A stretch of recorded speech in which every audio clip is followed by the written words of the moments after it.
You roll over in bed, and without warning, the entire room starts spinning violently. Not a little lightheaded. Not, maybe I stood up too fast. I mean full body, stomach dropping, terrifying vertigo that makes you grip the sheets and freeze because moving even 1 inch feels like it will launch you off the bed. And the worst part is this. You did the responsible thing. You went to the doctor. You went to the and they handed you a pill called Meclizine, also sold as Antivert, hoping it would calm everything down. But all it seems to do is make you foggy, sleepy, and still dizzy. That's because for a lot of people, this is not a pill problem. It is a mechanical problem. This video is for educational purposes only. If your vertigo is accompanied by slurred speech, facial drooping, double vision, or inability to walk, seek emergency medical care immediately, as it could be a stroke. What I want you to hear next is simple and important. If your vertigo is the kind that gets triggered when you lie down, roll over, look up, bend, or turn your head, the most common culprit is often BPPV, Benign Paroxysmal Positional Vertigo. And BPPV is not your brain making up a symptom.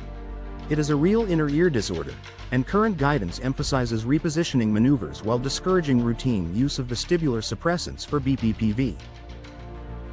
Here is the frustration nobody explains well enough.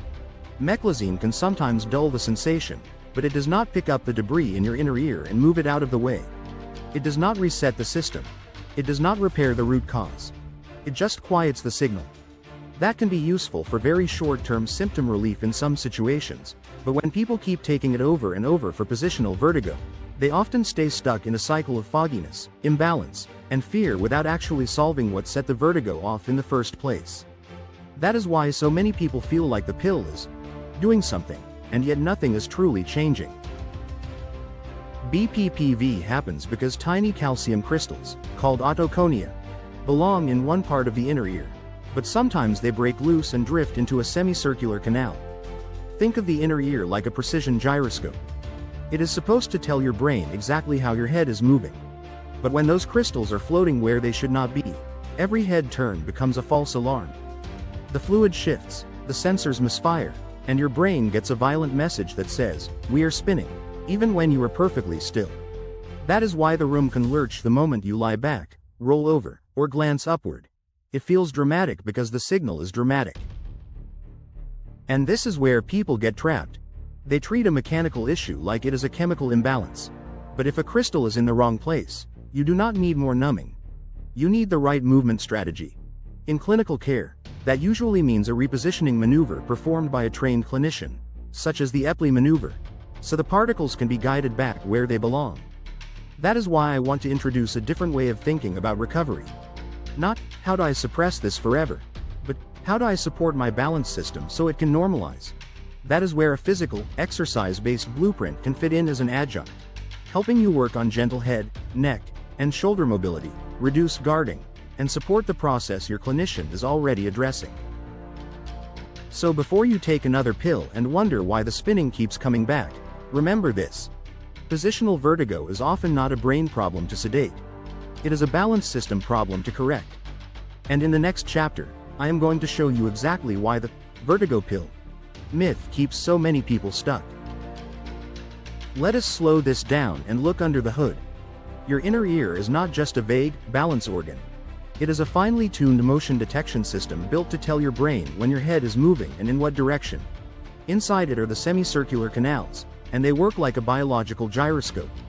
When they are functioning normally, they help your brain interpret motion with remarkable precision. But in BPPV, that precision gets hijacked by something that should not be there. The problem usually starts with tiny calcium carbonate crystals called otoconia. They normally belong in a different part of the inner ear, but sometimes they loosen and drift into one of the semicircular canals. Once they are in the wrong place, even a simple motion like rolling over in bed, looking up, or turning your head can make those crystals move with gravity and trigger a false spinning signal. That is why BPPV often feels so violent and so immediate. It is brief, intense, and tied to position changes. Here is the key insight. The brain is not spinning because it is confused for no reason. It is spinning because it is receiving a false motion message. The canal's fluid and sensory structures are being pulled in a way they were never meant to be pulled, and that distorted input tells the brain, "We are moving," even when the body is still. That mismatch between what the inner ear reports and what the eyes and body actually know is what produces the nausea, the panic, and the room-spinning sensation people describe so vividly. This is why I keep calling BPPV a mechanical problem. If a crystal is in the wrong compartment, the solution is not to sedate the whole nervous system and hope it magically resets. The goal is to use the right movement-based technique to move the particles out of the canal and back where they belong. That is the logic behind repositioning maneuvers used by trained clinicians, including the Epley maneuver for the common posterior canal form of BPPV. The science is not about calming the ear down. It is about correcting the position of the debris that is creating the false alarm. And that is why this matters so much. Once you understand the inner ear avalanche, you stop blaming yourself for feeling dramatic, anxious, or weak. You are not imagining it. You are reacting to a very real mechanical error in a very sensitive balance system. BPPV is common, it is positional, and it often comes and goes in episodes, especially when you lie down, roll over, or change head position. That is not weakness. That is biology. This is the trap. People assume that if a pill reduces the sensation of vertigo, it must be fixing the vertigo. But with BPPV, that is often not what is happening. Meclizine is a vestibular suppressant and an antihistamine used to reduce symptoms like dizziness and nausea. It can make the spinning feel less intense for a while, but it does not remove the loose crystals causing the positional vertigo. That is why the AOHNS BPPV guideline specifically recommends against routinely treating BPPV with vestibular suppressant medications such as antihistamines and benzodiazepines. And here is why so many people feel worse on it. The official labeling warns that drowsiness may occur, and patients are cautioned about driving or operating machinery. Many people describe that experience exactly the way you would expect: foggy, slowed down, off balance, and still not truly stable. So now they're dealing with two problems at once: the vertigo itself, plus the sedating side effects of the medication that was supposed to help them function. The deeper issue is that your balance system is built to adapt. That adaptation is called vestibular compensation. The brain and central nervous system adjust to abnormal input from the inner ear over time. Research reviews describe this as a normal recovery process after peripheral vestibular injury, and they note that prolonged use of vestibular suppressants can interfere with that compensation and slow recovery. In plain English, if you keep muting the alarm, the brain gets less chance to recalibrate. That is why long-term reliance on suppressants can be so frustrating. They may be reasonable in some acute vestibular situations for short periods, but BPPV is not usually a medication-first condition. It is a positional, mechanical problem, and the guideline goal is to reduce inappropriate vestibular suppressant use and increase the use of repositioning maneuvers. When medication becomes the main strategy, people often stay stuck in a cycle of temporary relief followed by repeated relapses, because the crystals still have not been moved. So the question is not, why is the pill failing me? The better question is, why am I using a brain-dulling medication for a crystal problem? Once you see that, the pattern becomes clearer. Meclizine may blunt symptoms, but it does not solve the mechanical trigger, and over-reliance can work against the very adaptation your balance system needs.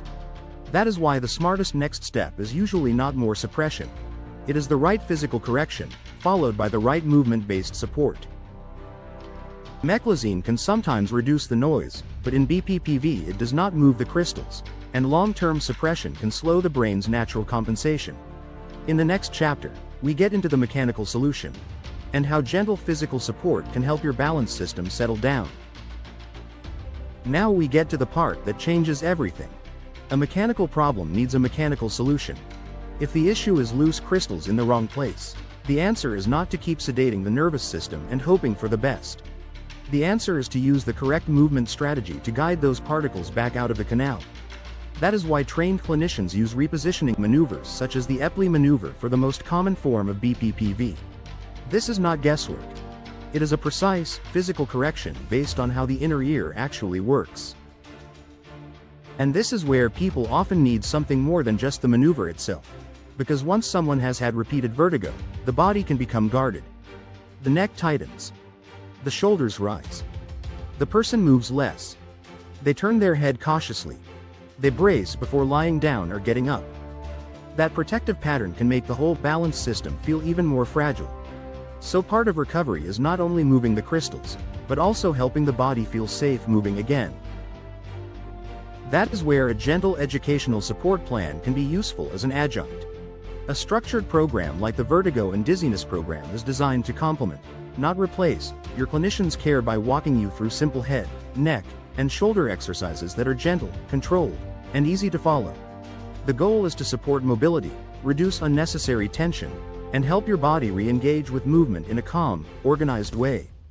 When the vestibular system feels less threatened, many people find it easier to participate in the physical work that recovery requires. Think of it this way. The maneuver addresses the crystal problem, and the exercise support helps address the after effects. The stiffness, the hesitation, the fear of moving, the feeling that your body has lost confidence. That matters, because balance is not just about the inner ear. It is also about how the brain, eyes, neck, and body communicate with one another.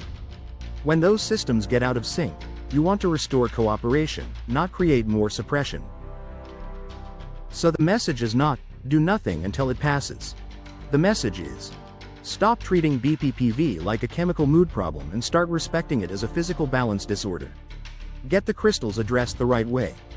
Then give your body the gentle movement support it needs to settle, adapt, and trust motion again. That is the bridge from panic to progress.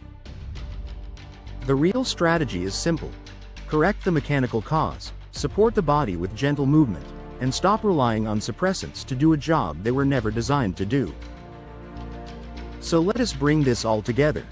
If your vertigo is triggered by rolling over, lying back, or turning your head, and it feels like the room suddenly lurches or spins, do not immediately assume your body needs to be sedated.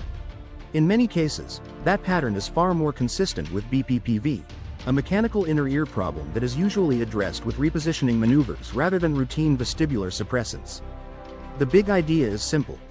When the problem is positional debris, the solution is positional correction.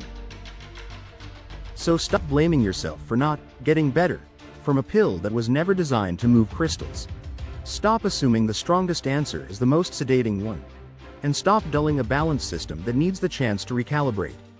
The smarter path is to respect the inner ear, follow the right repositioning care with a trained clinician, and use gentle movement-based support to help your neck, shoulders, and body feel safe again while your vestibular system settles. That is how you move from fear and fog to steadier ground. If this video helped you understand why Meclizine is not the real fix for this type of vertigo, then the next step is to look at the physical balance exercise blueprint in the description.